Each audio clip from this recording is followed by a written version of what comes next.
భారతదేశానికి సంబంధించినటువంటి సున్నితమైన సమాచారాన్ని పాకిస్తాన్కు అమ్ముతూ పట్టుబడ్డటువంటి CRPF assistant sub inspector Motiram వ్యవహారం ఇన్వెస్టిగేట్ చేస్తే అతనేదో ట్రాప్ అవ్వడం కాదు, అనేక మందిని ట్రాప్లోకి లాగి దేశద్రోహంలోకి లాగుతున్నాడు.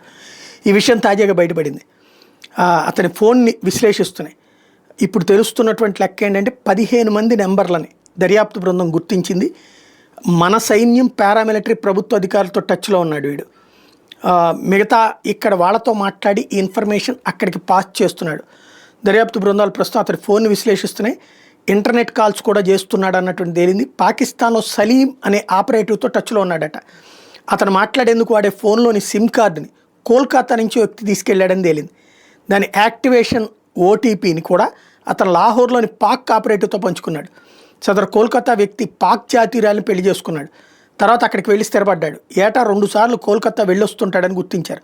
ఇక మోతీరామ్ నుంచి అత్యంత సున్నితమైనటువంటి సమాచార పత్రాలను సదరు లాహోర్ ఆపరేటివ్ తెప్పించుకున్నాడు. ఇందుకోసం అత్యధికంగా 12,000 వరకు చెల్లించేవాడు.